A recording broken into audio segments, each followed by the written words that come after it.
We are now heading into our fireside chat. With me, I have Johan Söderberg from Great Small Drones and Linda Nyström from Skogstekniska klustret. But first, I hope I also have with me Petra Dalunde from her studio in Nacka. Are you with us, Petra? Yes, you are. Great to see you again. Yes, hello. Thank you so much for your keynote speak. And I had so many questions, so I would like to start with you, if that's okay. We didn't get any time for questions, but I mean, we heard of tons of opportunities. If you could only pick one for the future, what would that be for you?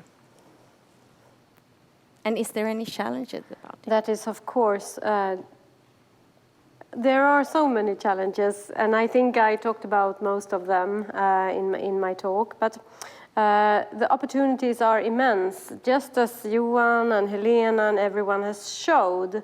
They are immense. Drones can make us three-dimensional, and to use the airspace better is the best opportunity of them all, I think. But I heard Helena also mention like the social aspect of it, because for me it's a bit strange to see in a city when I mean we are used to cars, and you talked about that social contract like cars. I mean, how does the future? What do we need to have in space? Because it looks totally different. You can't really imagine it. Can you tell us about the challenges there? No, it really... Yes, but the challenges are immense, and we need to go at it to understand how to solve them. And maybe if we start solving them, we could apply those solutions on wider areas and enable new opportunities with drones. But we need to start, and we need to start together. So what kind of collaboration do you need to see in place, or projects for that to make it happen? Do you have any call to action to anyone out there that you could see really make it happen in the city areas? Yeah, we need a place to start, and start testing, and start evaluating, and invite different kinds of drone producers, service developers, to start to see, together with the technology and the people, how do we make this happen together? It won't happen by itself, and it will take a while, and we need to have somewhere where we can start failing safely and then develop it, scale up, and do it properly in a real environment. So what about here in Sweden, our opportunities for that to make it happen? I mean, we found that here in Umeå we have top-class research, and we have great startups, and we have everything. But are we in the forefront in Sweden if we look globally? I definitely believe so. Both the Västervik testbed and what you guys do up in Umeå, it's really progressive, and I think Sweden is definitely on the right path. Thank you so much, Petra. And if we go from the city to more maybe remote areas, like the forest, Linda, the forestry industry, how do you look at drones? Can you mention any projects going on? Yes, in the forestry we have a project going on with autonomously machines that we are working on right now, where we have technique like sensors and cameras that can easily be also put on a drone. So we can use drones in the forestry, and they can help us to do the planning already today. But in the future, maybe we can have help with drones to do the thinning, or maybe we can put a drone on a forestry machine that can help us when we go out, so we can also see what is we can document what is going on there. So we can, for example, see if there is any imprint in the land after we have been going there with the machines, so we can attend to that. And of course, also document what is going on with the growing plants. Are they still going on strong, or do we need any fertilizer? And then we can maybe send a drone out to help us with that. So I think the technique is really interesting and can help us with a lot in the forest. And I know that we have a lot of really world-leading industries here in the region that are actually working with you in those questions. But then I'm thinking northern part of Sweden, I'm thinking winter, snow, dark. What about drones? What kind of technique do we have? Johan, how can we solve that? Right, so the usual camera that's on the drone needs light to function, and that might be a problem during the winter. So there's other technologies that can help, such as LiDAR, which is an active sensor technology, so it emits light to sense the surroundings. So it can work in the darkness, total darkness. In forestry, I think it can prove very beneficial. Can see through canopies and help with autonomous navigation. Also in areas where perhaps GPS is lacking. So I think it's a great enabling technology for the future. Have you tried that, Linda? Yes, we have. Successfully, or are you out there, or where are you in the stage of actually trying it out? Is it a pilot or more of an idea?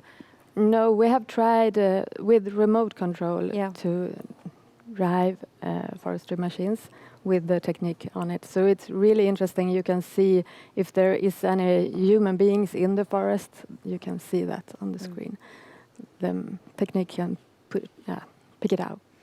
Cool. And I mean, you could see the forestry. So what other fields do you see, Johan, for the future? Where can it be used, or any other techniques that you see this is really good value of using drones? In cities, perhaps, where there's high buildings, the GPS have problems. So LiDAR can help in such cases. And in environments where, like indoors or in mining industry. So hopefully we have someone out there in the audience. Our audience was back here later soon at the KOA event platform, and I mean we have an expert here. So if you are in the mining industry, the forestry industry, I saw some of our friends being there. So please go to the chat and ask questions so we can address them here later on. But Linda, if you could ask you on any like really difficult questions or something that you want to be solved for the future, what would that be? I think the technique could help us to do more sustainable, smart solutions. I don't have a topic right now, but I think there is a lot of technique that can help us to do the forestry more sustainable when we go out there, and combine it to be good both for the forestry and for the recreation, the tourism, for the also the diversity of the forest and things like that. But you are now on to one of the really important topic, the sustainable future. And I mean, if you look at drones, you might want to think them, but they are noisy, they are all over us. What does the future look like? Can you give us some example of how can they actually make the future more sustainable? Big question, I know. Question, right. More sustainable. Yeah. I think we can benefit a great deal. Like first responders to get an overview of the accident sites to prepare what vehicles or what personnel is required. Is there any dangerous goods or some other need that would be required? And also not spend all the resources on the wrong accident. Or, so basically saving resources in many different ways, in many different fields. I think it can be applied in many fields. Yeah. So, and as with forestry, it can also be applied on agriculture. So there's a great enabling technology. Yeah. And what I think about is also the knowledge, because we need both people that can the forestry industry, but we need people that also have the maintenance in digital technique. Yeah. So it's very important for us to have skills from you and other people that can this technique. And also the researchers, of course, is very important in this stage that we are right now. Yeah. Linus is joining us. Do you have any questions from the Yes, chat? we do have some questions from you in the audience. Maybe this one is for you, Johan. How much weight can a drone lift today? I believe that's hard to answer. There's really big machines that exist today that can lift a great deal. Have no clear answer, but it's perhaps a ton. Okay. It's big. They can definitely transport you, or all four of us actually. I heard that in transportation. Because then we have, exactly in that field, we have Håkan Jonsson from PwC. He's wondering, and this is your belief then, of course you can guess, but in how many years can we use drone taxis? How far are we from that? I think there is trials going on, but the regulatory issue is to prove it's risk-free or very small risk. So I think there's much that needs to be implemented to a certain that it's relatively risk-free. Maybe we can ask Petra that question, if you're still with us. How many years do you think, Petra? When can I take my drone going from that skyscraper with a LiDAR, with a high building, so I can go to New York Airport? What do you say? How many years? Depending on the corona status now, and maybe next trip. Yeah, it would be great if we already have everything in place. It's when the air motorway from the skyscraper to Arlanda is set. Yep. No, really, it will take a while.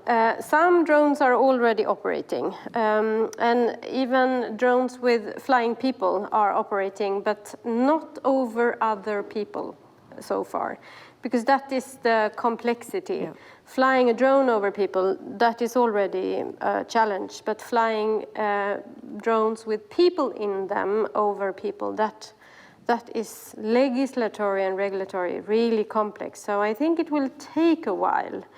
I just heard that the new legislation that were supposed to be on July 1st will probably be put 6 months forward. And I think it's a shame, because I really think we should get started now and have the legislation in place so that all these fantastic people could develop their drones and services. So some last conclusions from you, Petra. What call to action do you want? I mean, I know that you mentioned some before. Is it anything you haven't mentioned that you really want to address to the future of drone fireside chat? More more events like this where people that are interested in drones can meet up and we together can start develop this fantastic opportunity. I haven't said that, but I really mean it. Thank you, Umeå och Uminova och everyone for making this together. We need to do this more. Thank you so much, Petra, for joining us. And also, just one last, do you have any call to action, Linda? Because we want to create value with this. We know that there is a lot of things going on in the chat, and we want you to continue to use that. Anything you want to address, any person with a specific network or a project going on that you would like to get in contact with? I would like skilled people to come and work with us in the forestry industry. So I reach out to everyone that is interesting to work in the forestry because it's really high-tech and interesting branch. And you know you right now, and I know Johan. What is your final call to action? What do you want to see? Collaboration and widen the horizon and new perspectives. There's a lot to drones. I think that excellent last words from this Fireside chat. To widen your perspective and collaborate, that's so important. Thank you so much. You will get a small applause from us. Yes. Thank you for joining us.